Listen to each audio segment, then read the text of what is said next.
अध्यक्ष महोदय, सन्माननीय उपमुख्यमंत्री गृहमंत्र्यांनी माहिती दिली। अध्यक्ष महोदय, एवढा मोठा हल्ला होणार आहे आणि इंटेलिजन्सला कळू नये हे मला काही खरं वाटत नाही। मी फार जबाबदारीने सांगतो की बीडच्या एसपींना जिल्ह्यामध्ये बीडमध्ये काहीतरी होण्याची शक्यता आहे अशी वॉर्निंग ऑलरेडी 3 दिवस आधी देण्यात आलेली होती। त्यांना कळवण्यात आलेलं होतं की काहीतरी होण्याची शक्यता आहे आणि त्यामुळं त्यांच्याकडून हलगर्जीपणा झालाय यात तर काही शंका नाही। सकाळी माजलगावला जाऊन अध्यक्ष महोदय प्रकाश दादा सोळंकींच्या कडे घराला आग लावण्यात आली। त्यावेळी तिथल्या फुटेजमध्ये पोलीस दिसतायत तिथं आणि स्वतः एसपी तिथं जाऊन जे बसले ते तिथनं बाहेर आलेच नाही। सगळं बीड शहर जळत असताना माजलगाववरून जिल्हा पोलीस अधीक्षकांना बीडला येण्याची इच्छा झाली नाही आणि सन्माननीय उपमुख्यमंत्र्यांनी जे सांगितलं की पोलीस कमी होते, पोलीस कमीच असतात लोकसंख्येच्या, फायरिंग का नाही केलं? त्यांना जरब बसण्यासाठी पोलिसांनी किमान हवेत फायरिंग करायला पाहिजे होतं। पोलीस 50 असतात, मॉब 1000-2000 असला तरी व्हॉट इज एक्सपेक्टेड इज पोलिसांनी आता 5000चा मॉब म्हटलं 5000 किंवा 1000 पोलीस आणू शकत नाही पण कधी।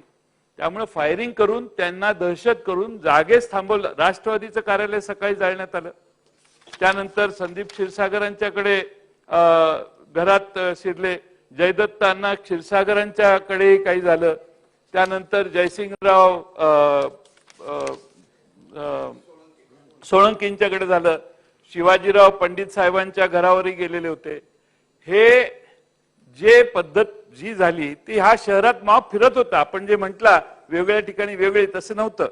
हे सगळे नंबर दिलेले होते आणि हे फिरत होते 15 नंबर, आता 22 नंबर मॉब फिरतोय शहरामध्ये। यांनी तर सांगितलं आता सन्माननीय सदस्यांनी की घरासमोर पोलीस गाडी हल्ली, समोर पोलीस हेडक्वार्टर आहे, तरीही जर आपण संरक्षण सामान्य विधानसभेच्या सामान्य माणूस तर लांबच आहे आता, म्हणजे लोकांच्या प्रतिनिधीचं संरक्षण करण्याची देखील ताकद महाराष्ट्र पोलिसांच्यात राहिली नाही असा मी निष्कर्ष काढेन। आणि म्हणून अध्यक्ष महोदय, माझा प्रश्न आहे की गोपनीय शाखेला हा अंदाज, माझी माहिती आहे की हा अंदाज आलेला, इन्फॉर्मेशन त्यांना दिलेली, पूर्ण माहिती होती त्याला की होणार आहे। आणि मी स्वतः 7-8 वेळा फोन केला त्या डीएसपींना, डीएसपीनी मेसेज टाकला किमान एकदा तरी फोन घ्यायचा। ठीक आहे, माझा फोन का मी करत होतो तर संदीप क्षीरसागर म्हणत होती माझी बायका मुलं माझ्या घरात अडकलेत, साहेब कुठल्याही परिस्थितीत फोन करा, पोलिसांना पाठवा। मी आयजीना फोन केल्यावर आयजींनी 2 वेळा फोन घेतला आणि मग काहीतरी त्यांनी अरेंजमेंट केली। माझा मुद्दा एवढाच आहे अध्यक्ष महोदय की पालकमंत्र्यांनी एसआयटी स्थापन करण्याची मागणी केली, अजून का एसआयटी स्थापन नाही केली? तुमचा इंटरेस्ट काय मला काही कळत नाही। पालकमंत्र्यांनी ज्यावेळी घोषणा केली आणि मागणी केली, दुसऱ्या दिवशी फडणवीस साहेब एसआयटी स्थापन करायला पाहिजे होती, ती स्थापन न करण्याचं कारण काय हा दुसरा प्रश्न। तिसरा प्रश्न, मी आता परवाही कालही भाषणात सांगितलं, त्या अंतरवाली सराटीला लाठीचार्ज झाला त्याची चौकशी करा, न्यायालयीन चौकशी करा म्हणतोय, तसे हेही प्रकरण न्यायालयीन चौकशी करायचं आहे। कारण या शहरामध्ये एक मॉब फिरतोय आणि फिरत असताना त्यांना कुणी हटकाव करत नाही आणि साधी फायरिंग करून, जरा फायरिंग केलं तर इथं बसलेले सगळे बाहेर जातील। अध्यक्ष महोदय, जीवाची भीती प्रत्येकाला असते। परत हे जे फिरत होते ते कोणत्या अंमली पदार्थाच्या प्रभावाखाली होते हेही बघण्याचं, ही माहिती अध्यक्ष महोदय मिळणं आवश्यक आहे। आणि सगळ्यात महत्वाचं म्हणजे पप्पू शिंदे नामक, शेवटचा प्रश्न, पप्पू शिंदे नामक त्यात एक कोऑर्डिनेटर आहे। हा पप्पू शिंदे हा एका राजकीय पक्षाचा अध्यक्षाचा भाचा आहे।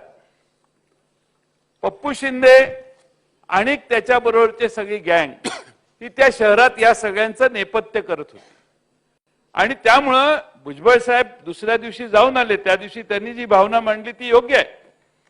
कुठल्याही लोकप्रतिनिधीच नाही, सामान्य माणसाचं घर जळलं तरी आपण जाऊन बघून त्याला दिलासा देतो. त्यामुळे अध्यक्ष महोदय, राज्याच्या मंत्रिमंडळात भुजबळ साहेब गेले, ठीक आहे, पण अध्यक्ष महोदय त्या ठिकाणी गृहमंत्री किंवा गृहमंत्र्यांचे प्रतिनिधी, त्या ठिकाणी पालकमंत्री यांनी त्या ठिकाणी बैठका घेतल्या असतील, घेतल्या ना, घेतल्या का नाही?